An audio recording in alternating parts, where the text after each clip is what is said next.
A Associação dos Profissionais de Departamento Pessoal nasceu em 2017, com base em 4 pilares. VIDA: valorização, incentivo, desenvolvimento e atitude. Com o objetivo de atender os profissionais de departamento pessoal do mundo corporativo com cursos, meetings, palestras, pesquisas, workshops, fóruns e muito mais.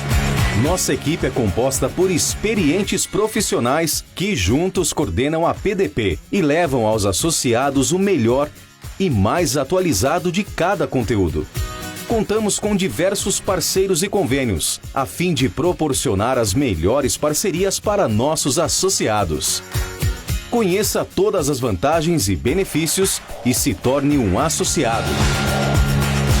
A PDP, você sempre atualizado. Visite nosso site www.apdp-sp.org.br.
Olá, boa noite a todos. Carlos Serrano falando, um palestrante do webinar de Encontro Nacional dos Profissionais do Departamento Pessoal e Recursos Humanos, na APDP-RH 2020, uma iniciativa da APDP-RH Brasil, né, onde diversos profissionais terão a oportunidade de exporem aqui a sua linha de raciocínio. E como eu falo sempre, é uma linha de raciocínio, né? Então, a verdade absoluta, eu acho que nós estamos na busca ainda, em todos os aspectos, em todos os assuntos, porém precisamos pensar, precisamos refletir, analisar essas mudanças todas que estão acontecendo, tanto para o departamento pessoal, recursos humanos em paralelo, e para nós, profissionais de SST, SST, Segurança, Saúde do Trabalhador.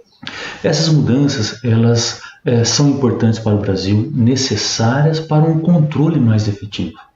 Então, quando a gente fala de mundo digital, não teremos mais como escapar. Nós teremos que ter controles, como aconteceu na nota fiscal eletrônica, né? Acho que os mais cabelos brancos aí lembram, né, antigamente, como é que a gente fazia uma nota fiscal? Pegava um formulário e preenchia a mão, né? Depois passou por um sistema de datilografia, o computador, e agora nós fazemos isso de forma nas nuvens, né? Isso tudo é uma tendência necessária, internacional, mundial. E nós não podemos ficar atrás, né? Os controles de documentação do trabalhador precisam ir para o mundo digital. Então, quando a gente fala de uma nova NR1, que é o assunto específico aqui, eu vejo como uma preparação de informações para um sistema digitalizado, que é o e-social. E esse e-social, ele está aí, né, com todas as mudanças e acertos necessários também para um sistema que seja de forma comunalizada em todas as empresas do Brasil. Eu acho que nós estamos numa modernização do sistema, né?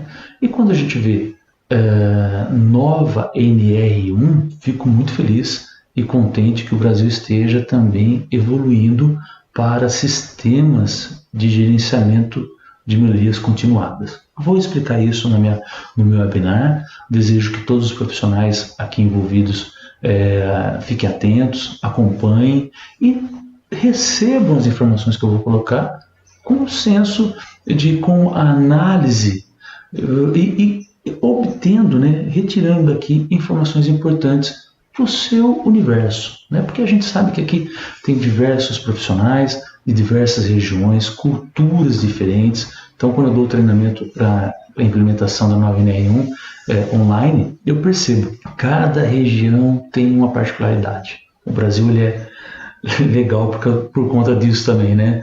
Nós temos diversas maneiras de raciocínio.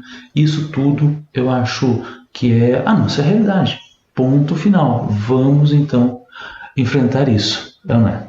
Eu vou agora passar para vocês o próximo slide, que é a minha apresentação oficial. Carlos Serrano, eu sou aqui de Olambra, interior de São Paulo, bem próximo a Campinas, né? Região metropolitana de Campinas, São Paulo. A minha formação acadêmica é Direito, né? Eu tenho formação técnica em Segurança do Trabalho também. E estou aí há diversos anos, né, muitos anos, fazendo a consultoria em gestão estratégica de SST. Fui professor, adoro palestras, né, e treinamentos diferentes relacionados a essa área.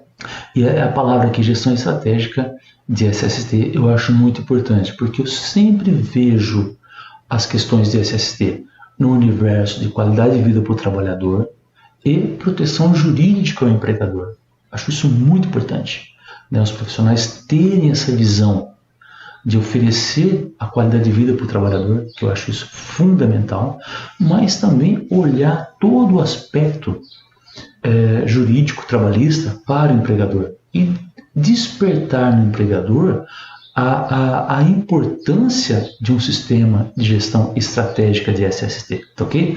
Esse é o meu contato, tá aqui, né, o meu telefone, celular, WhatsApp direto, para quem quiser aí maiores informações, tá ok? Como eu falei, meus parabéns a toda a equipe da PDPRH pela organização do evento. Acho isso fundamental, realmente acho que o Brasil precisa mais disso, nesse momento tão delicado que nós estamos passando, de mudanças e toda a questão relacionada à melhoria continuada em relação aos controles, né, da documentação dos trabalhadores. Tenho aqui o meu respeito e admiração por todos os palestrantes, né? São pessoas aí que eu já analisei um por um, vi que realmente são pessoas que estão aí no dia a dia trabalhando, se envolvendo e colocando a cara a tapa, né? Não é verdade? Para que a gente consiga elevar aí nesse momento tão delicado as informações. O Brasil precisa se renovar e seguir em frente no mundo digital. Isso é um ponto crucial nesse momento e desejo que todos entendam isso perfeitamente, tá ok? A nova NR1, 2 pontos 2021, porque ela vai começar a ser requerida a partir de março de 2021, é uma nova realidade para a gestão estratégica de SST. Eu vou colocar essas informações todas da forma mais clara possível, com informações do que eu tenho percebido, do que eu tenho colhido Fundacentro, da própria NIT, dos profissionais ligados ao e-social, que são pessoas fundamentais no meu crescimento profissional, né? E fazendo essa junção da nova NR1 com o e-social, porque é uma linha sequencial, gente. Tá? O e-social, agora recentemente teve essas essas atualizações e para o primeiro grupo, né, nós iremos prestar informações de SST a partir de julho de 2021. Então, nós temos um tempo para preparação. E a elaboração da nova NR1 é estratégico para envio de informações para a área social. Então, veja um momento importante que estamos passando, ok? Bom, o que nós temos na atualidade hoje em relação à gestão de ambientes de trabalho? Nós temos aí, bem ligado à questão trabalhista, o PPRA. O PPRA, podemos falar o que quisermos, né? Ele vem nos acompanhando há muitos anos e funcionou até hoje.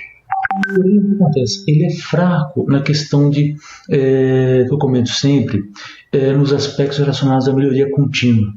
Então a gente percebe, e na prática que a gente vê bastante, o PPRA se mantendo ano a ano, né, nos mesmos valores, nas mesmas condições. E a gente não tem ali um plano de melhoria contínua, que é exatamente isso que a nova NR1 vem nos pedindo, né, baseada em circunstâncias internacionais. É uma evolução nossa no Brasil relacionada à segurança do trabalho, segurança e saúde do trabalhador. O que nós temos? Né? Nós temos dentro dos apontamentos do PPRA os riscos ambientais, ok, isso funciona muito bem. Os equipamentos de proteção coletivas, né, que são mencionados, os que existem. Mas a gente não tem muita coisa lá dentro, pelo menos o que a gente tem aqui na região, as experiências que eu tenho, a visibilidade de necessidade, né, pedidos de necessidade de proteções coletivas. E a gente está aprendendo isso com a professora Mara, por exemplo, que é uma estudiosa, inclusive dá aula na ENIT, né? Ela coloca sempre a hierarquia da proteção. Tá? Eu coloquei até algo a mais.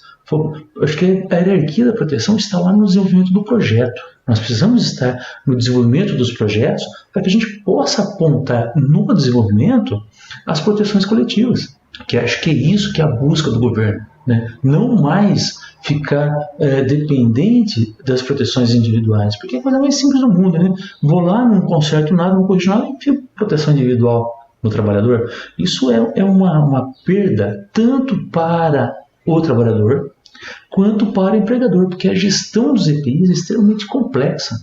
E, ponto importante, o que eu mais vejo em litígio trabalhista é empregador tomando pau na perícia justamente por conta disso, porque ele tem o fator de risco e não consegue gerenciar direito a NR6, os verbos da NR6: entregar, controlar a entrega, né, registrar, treinar e fiscalizar. Um desses verbos não sendo realizado já dá a causa ganha para o reclamante, mesmo que esteja de má fé. E aí é o que a gente percebe também, os planos de ações estão muito ligados a questões administrativas, que é uma maneira faz parte da hierarquia de proteção, porém, para aí. Né? Então, a deficiência na melhoria continuada do documento atual nosso, que é o PPRA, eu acho que é evidente, e nós precisamos dar um passo acima.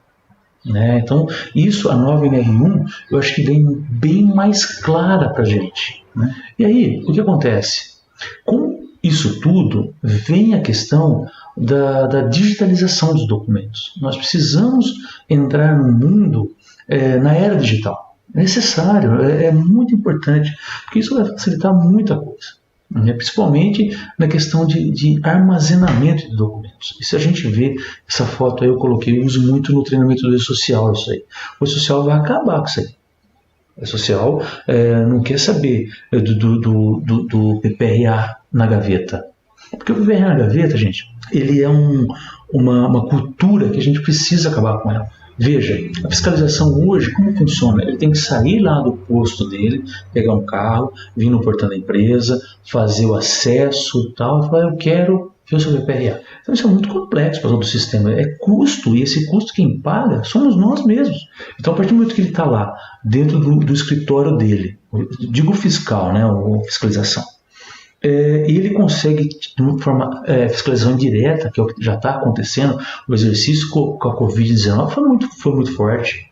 Ninguém foi visitar ninguém, mas inspecionaram muitas empresas, que eu sei, tive o contato direto com isso. Né? E fiscalização direta.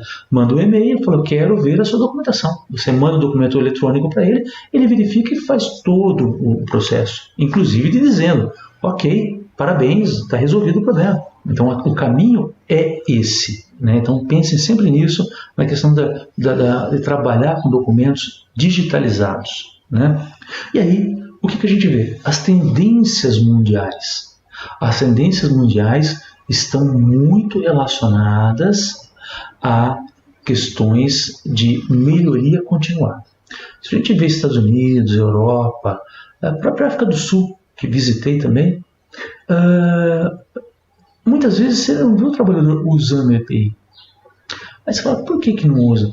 Gente, porque foi feito o trabalho de mitigação. O EPC está lá funcionando. Né? Ou mesmo a eliminação daquilo em função da melhoria continuada. Então essa melhoria continuada nós precisamos instaurar no Brasil. Por quê? Porque ano a ano, num plano de trabalho de 10 anos, o número de trabalhadores expostos aos fatores de risco vai diminuir demais. Por quê? Nós vamos atuar na causa raiz. Hoje nós atuamos no efeito.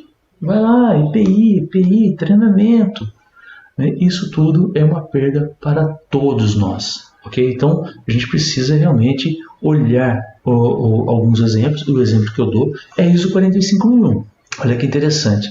A ISO 45001, ela vem com essa modernização. Porque ela vem lá da BS 8800, né, que começou, aí veio a OSA 18001, e agora a ISO 45001. E se nós pararmos para ler a estrutura da ISO 45001 e compararmos com a nova NR1, dá para perceber que o legislador ele quis um link onde? Na gestão estratégica de SST. É o que eu prego demais o tempo inteiro para todos os contatos, os clientes e os alunos que eu dou aula. A gestão estratégica ela é fundamental, gente, porque o que acontece? Hoje, como eu faço gestão só de documentação, que é no caso o PPRA, isso tirando alguns exemplos, né, tirando alguns casos aí que funcionam diferente, mas a maior parte é gestão de documentação, tem PPRA. Uma das coisas principais é nós aprendermos a fazer a descrição da tarefa real do trabalhador. E o que é a descrição da tarefa real do trabalhador? É justamente informações de SST. Não adianta eu pegar o CBO dele ou a descrição do RH, que entendam, não está errado. Não está errado, está tudo certo. Mas essa descrição do CBO-RH serve para outros processos. O processo de SST precisa estar descrito lá. Se opera empilhadeira, se opera ponte volante, se trabalha com produto químico, qual é o produto químico, não é verdade? Se ele faz solda, como que é essa solda? Então, esses verbos todos, soldar, manusear, operar, precisam ser avaliados um a um dentro da planilha de inventário que está sugerida na nova NR1, que no meu modo de ver, o inventário ele sobrepõe o PPRA, né? Ou mesmo se nós quisermos usar o PPRA como inventário, eu acho que está ótimo. Porque um exemplo, o PPRA que eu desenvolvi, ele tem lá as análises, quantificação dos fatores de risco, com ferramentas apropriadas. Ele tem praticamente tudo que pede no nova NR1. Então, se eu quiser transformá-lo como inventário, tudo certo. É que a minha matriz de inventário, que eu chamo, que é a estrutura, ela tem muitas informações. Então, eu tenho, por exemplo, lá, ponto a ponto, coluna por coluna, todos os itens da nova NR1 aplicados. Então, por exemplo, um dos pontos simples foi dado o direito de recusa ao trabalhador naquele posto ou naquela atividade. Eu tenho que colocar isso numa planilha para eu confirmar se eu fiz ou não. Outra coisa muito importante quando a gente fala de tendências mundiais, para eu poder gerar um plano de trabalho, eu preciso ter indicadores iniciais. Como é que eu faço uma planilha ou uma matriz, ou um sistema de gerenciamento, como queiram, de riscos ocupacionais, se eu não tenho indicadores iniciais? Então, inclusive na minha planilha tem. Talvez mais para frente até mostre para vocês essa planilha com toda a estrutura. Tá? Eu acho bacana mostrar. Lógico, é uma planilha Excel, né? Está manual ainda. Eu acredito que no futuro aí a gente consiga gerar até um programa com ela, para que aponte item a item dentro daquele setor, né? Porque GHE agora, a gente está aprendendo com o pessoal da Fundacentro. GHE é uma coisa muito complexa. Então, às vezes, dentro de um GHE, eu tenho lá todo um pessoal que trabalha exposto àquele risco em tempo integral ou em tempo parcial, não importa, como queiram, mas tem uma pessoa daquele GHE que não faz exatamente aquilo. E aí está dentro do GHE, abraçou todo mundo.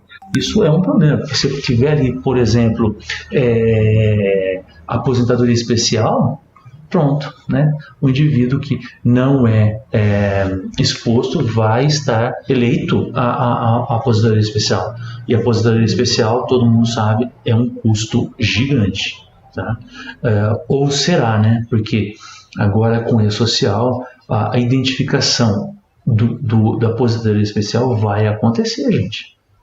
E a aposentadoria especial, se houver no local de trabalho, gera alíquotas complementares, 6, 9, 12%. É isso aí que preocupa demais o sistema, porque tem várias empresas, muitas empresas que possuem a aposentadoria especial, relatam isso inclusive no PPP, dando informações, e aí no PPP, lá no GFIP, código, coloca 00. O pessoal de RH, dependendo do pessoal que não sabe disso, vai ser uma surpresa.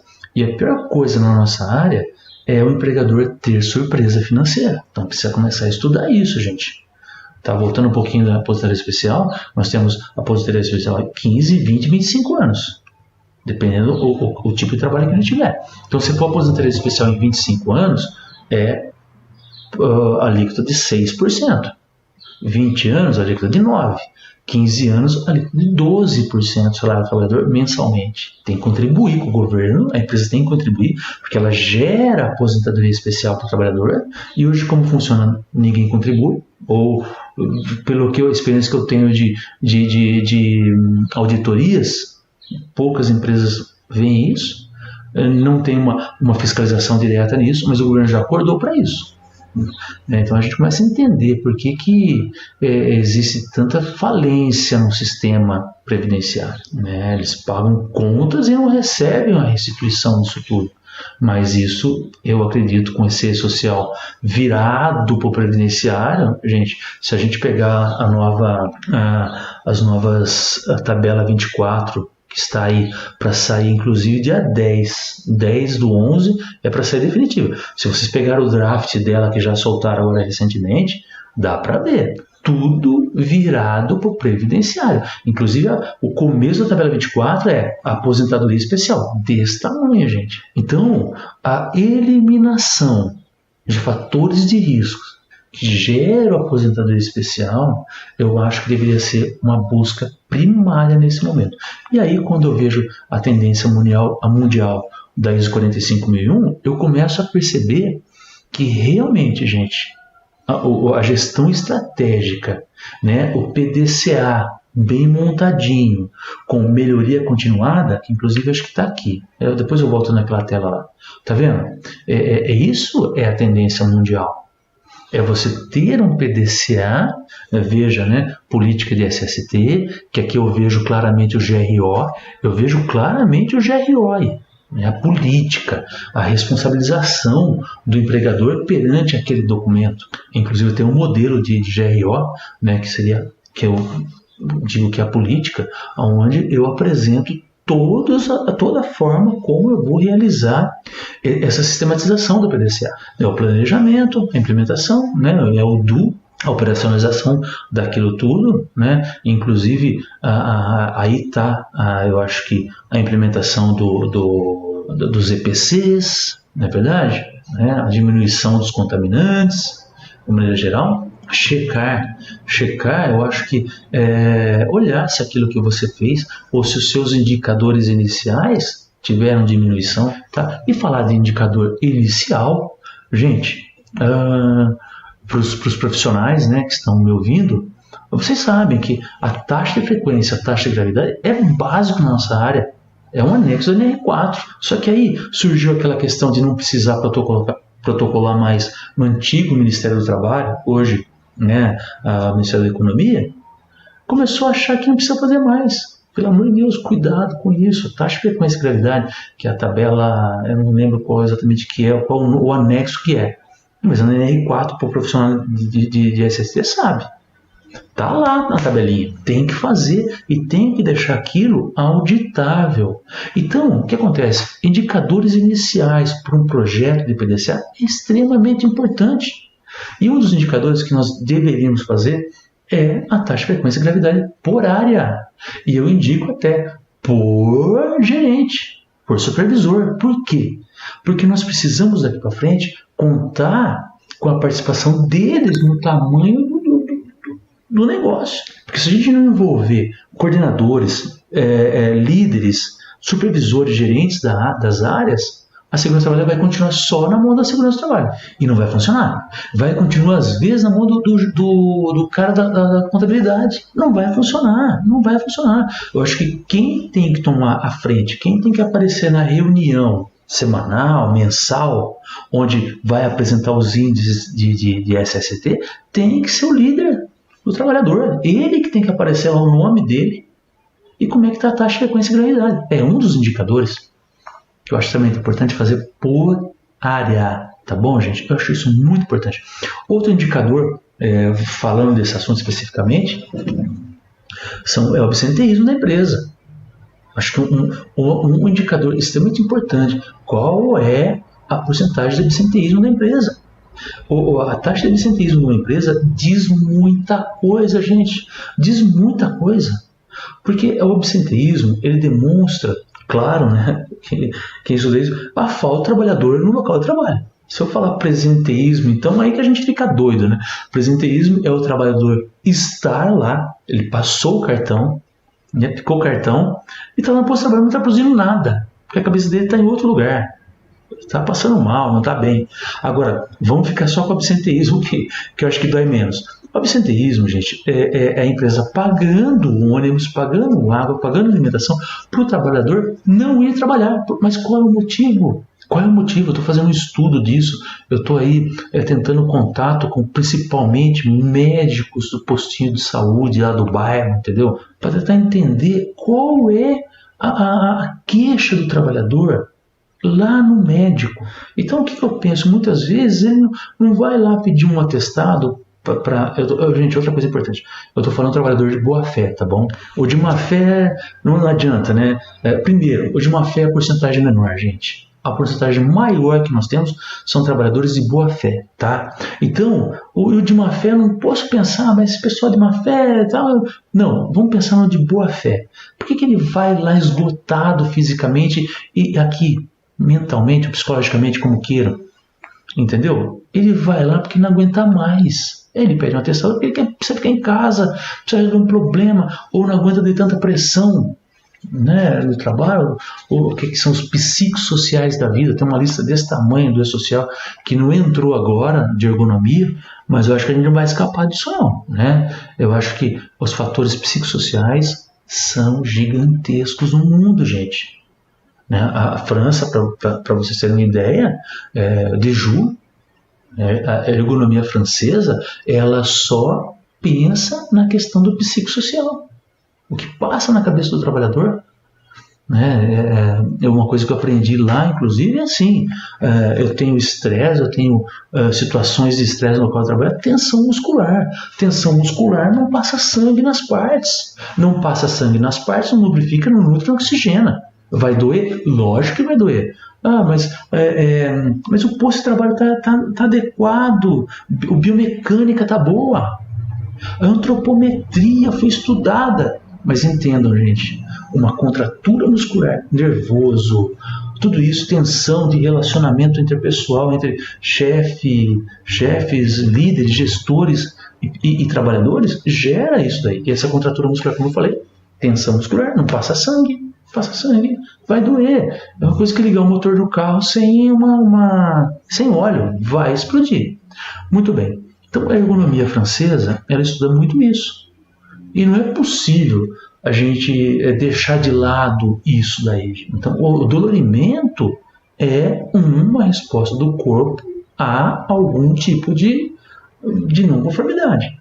Então, quando eu estudo absenteísmo, eu tenho que olhar o que o trabalhador está querendo dizer com aquele absenteísmo. Pode ser os 10% lá de má fé, tá? Isso aí não tem jeito. Mas quando eu pego o público de boa fé e ele vem me dando absenteísmo também, pode ser um monte de coisa. Vou descartar a questão de levar o filho ao médico, né? O que a gente tem que pegar são aqueles CIDs mais complexos, CID-M, CID-F, que demonstram um desequilíbrio no processo. Então tudo isso, gente, são indicadores que a gente precisa ter, né? Outro indicador muito importante, que é o de fadiga. Qual é a taxa de fadiga do meu processo?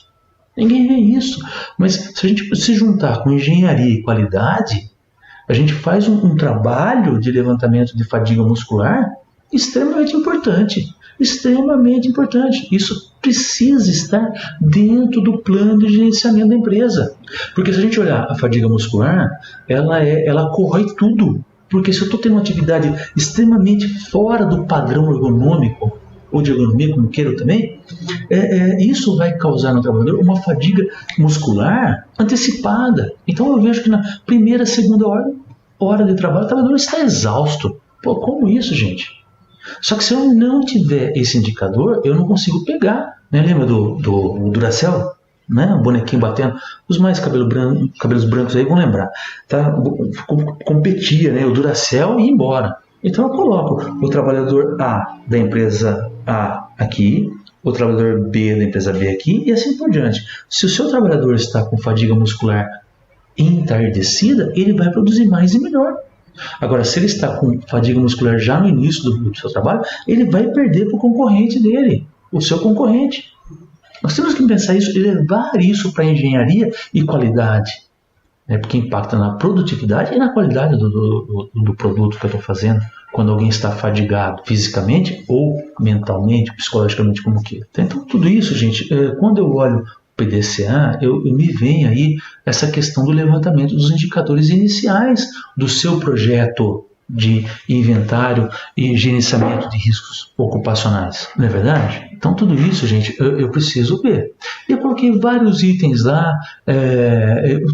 Mais para o final, eu vou tentar abrir a minha planilha e mostrar para vocês mais detalhes. Bom, agora eu queria mostrar para vocês uma informação muito importante. Que é o seguinte, quando eu falo de ISO 45001, gente, precisa entender muito bem que ela é uma exigência do mercado. Diferente de uma norma regulamentadora, que é a exigência legal, né, documentação que você precisa fazer. Então, eu uso muito a estrutura da ISO 45001 para que a gente possa ter uma sistematização de forma mais próxima o que o mundo vem fazendo em relação à segurança do trabalho. Então, usar a metodologia ou a estrutura da ISO 45001 para montar o programa de gerenciamento ou gerenciamento de riscos ocupacionais, eu acho muito bom. Muito bom. Então, a gente precisa entender um pouquinho mais de 45001, dessa ISO, e trazê-la para a preparação da nossa documentação. Né? E vejam, né, quando eu encontro uma empresa, como eu já vi, né, inclusive aqui em Olambra, nós temos uma empresa que é certificada ISO 45001. É muito interessante, gente. A empresa roda diferente quando tem um sistema ISO 14001, agora com a ISO 45001. Então, desejo muito que essas empresas sejam desejo de mercado. Onde eu vá comprar alguma coisa, eu vejo lá o certificado ISO 45001. Apesar de ser, lógico, como eu falei, uma exigência de mercado, eu acho que a gente vai chegar nesse nível um dia ainda. valorização por empresas certificadas. Então, muito cuidado, né? E aí quando eu falo de as NRs, aí não tem conversa, eu tenho que realmente atendê-las. E aqui, agora, o item muito importante da nova NR1, que para mim, sinceramente, gente, é o ponto crucial, é a cereja do bolo da nova NR1 está nesse item aqui. A organização deve adotar medidas necessárias para melhorar o desempenho em SST. É aí que eu volto na tecla dos indicadores iniciais. Eu preciso ter isso dentro da minha estrutura para que eu possa evidenciar a melhoria continuada. Ter, por exemplo, um ruído de 96 decibéis num ano e trabalhar nesse período bienal para 92, 91, 90 decibéis. Isso me leva a buscar o EPC, que eu acho que é essa grande busca. Me leva a fazer um tryout numa compra de um equipamento lá no fornecedor. Eu vou lá no fornecedor e meço, faço uma quantificação do nível de ruído da máquina lá e digo para ele, falo, olha, esse nível de ruído não serve para mim. Quer dizer, ele nem chega dentro do seu ambiente de trabalho, esse equipamento. E aí, sim, vai ter melhoria. Eu tive várias experiências passadas em relação... Claro, né? Passada, né? Eu tive experiências onde uma simples verificação do sistema de ar comprimido da empresa diminui muito o ruído. Então, esse aqui é um exemplo claro do que a nova NR1 quer. Item 1.5.3.4. Para mim, ele é o ponto principal da nova NR1. Bom, como que eu vou fazer isso? Lógico, eu preciso ter o sistema de gerenciamento. O que é isso? A política. O gestor dizendo o que vai fazer e de que forma que ele vai fazer. Eu tenho os programas de gerenciamento de risco, que são N pontos que eu tenho que trabalhar. Vejam, na medida que eu vou verificando as atividades do trabalhador, eu vou encaixando, né, dentro das normas que tem. E se eu não fizer, voltando lá à questão da verificação da atividade real, eu não consigo detectar o que eu preciso fazer para realmente gerenciar esses riscos ocupacionais existentes. Porque a partir do momento que eu não vou no processo ou eu não participo fortemente da atividade do trabalhador, eu não consigo detectar as necessidades. Entenderam?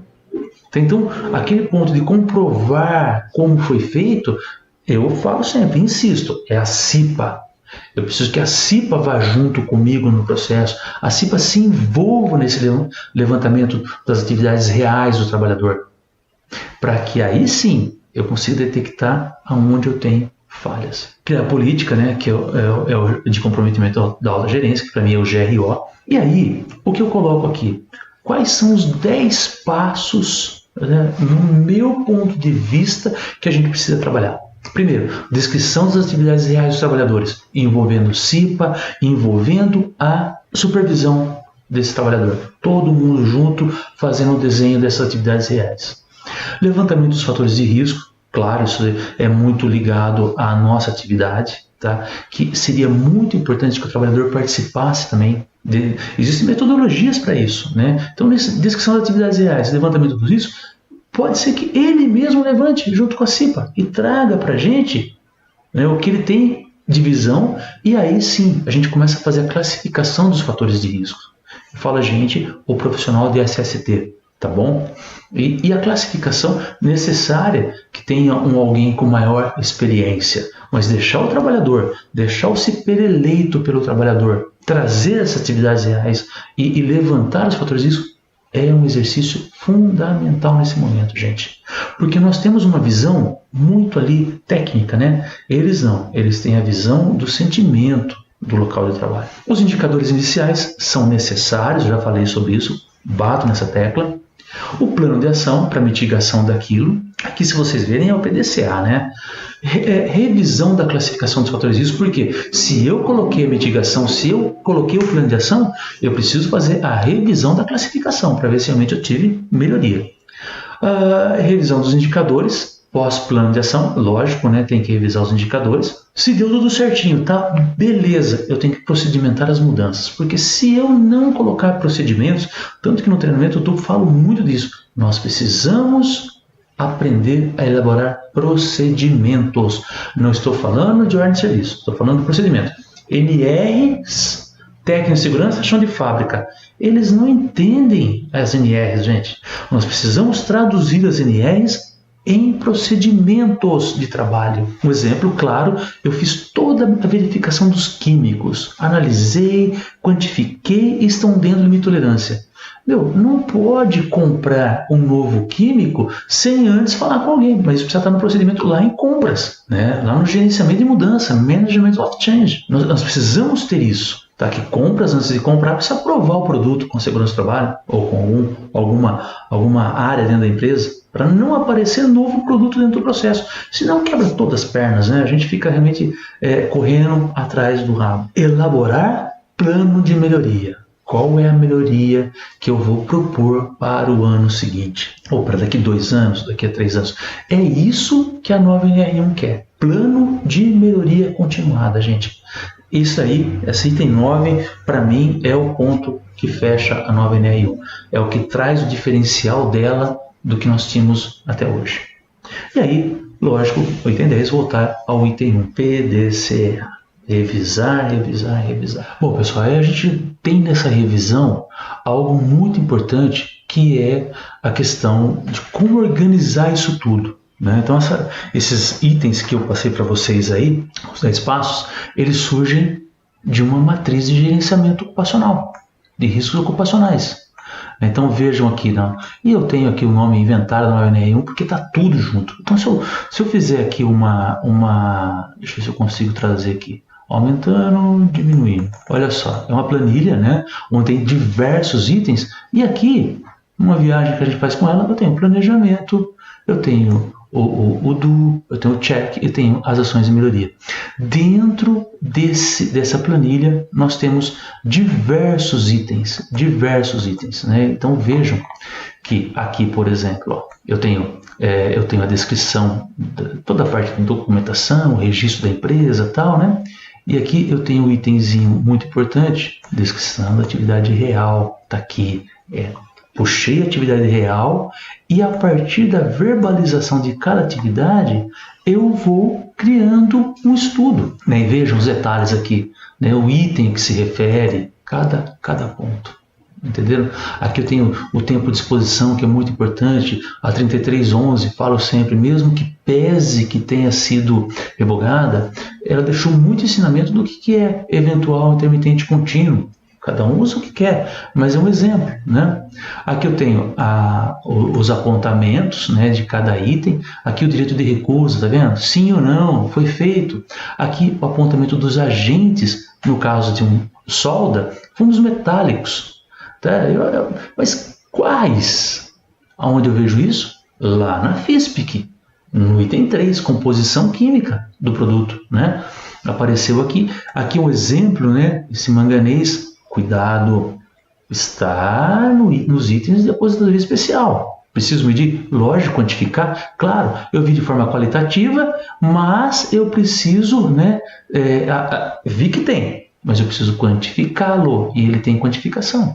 Aqui eu já comecei a brincar um pouquinho na questão da codificação do E-Social, qual o item, né, principalmente agora, nova tabela 24 dos fatores de risco, e aí vai, gente, muita coisa, né? Então, se tem risco biomecânico, psicossociais. O plano de atendimento de emergência abrange aquela atividade, é um momento de se ver, tá lá, tem um item para isso. Tá, ok? Aqui já comecei a colocar também as questões de exame médico, né? Quais exames médicos para aquele contaminante, os códigos, né? Precisa trabalhar com isso. Aqui eu coloquei a classificação, né, inicial, uso a ABS 8800, inclusive aqui embaixo eu coloco o que é cada item desse para facilitar. Tenho a pontuação, aqui eu tenho os indicadores iniciais, todos eles. Exemplo, tá bom, gente? Claro, né? Por exemplo, aqui eu coloco qual é o FAP da empresa nessa área, em função dessa área. Importante a gente ter um trabalho nesse sentido, e assim vai. né? Plano de ação, a hierarquia de melhoria. Coloca um ponto muito importante aqui, gente, que é verificar se essa atividade dá insalubridade e periculosidade, ou aposentadoria especial, para avaliar qual é o código do GFIP dessa atividade. Então, bem complexo, lógico, preciso aqui de horas de treinamento para explicar tudo isso. Tá bom, pessoal, isso aqui é um exemplo da tabela, estou com o tempo basicamente estourado, desejo que vocês tenham entendido. Claro, meus dados vão para cá, ó, né? Vou trazer para cá, perdão, aqui, tá aqui, né? Carlos Serrano, carlos.serrano@ehsconsultoria.com, né? Aqui é meu WhatsApp, tá joia? Fique à vontade em me procurar para tirar maiores dúvidas. Eu sei que vocês estarão assistindo essa palestra, estarei no chat junto com vocês respondendo qualquer dúvida, ok? Muito obrigado a todos, desejo que nós tenhamos um evento grandioso e de muito valor para todos nós profissionais de RH, de DP, de segurança do trabalho, tá ok? Abração a todos, valeu!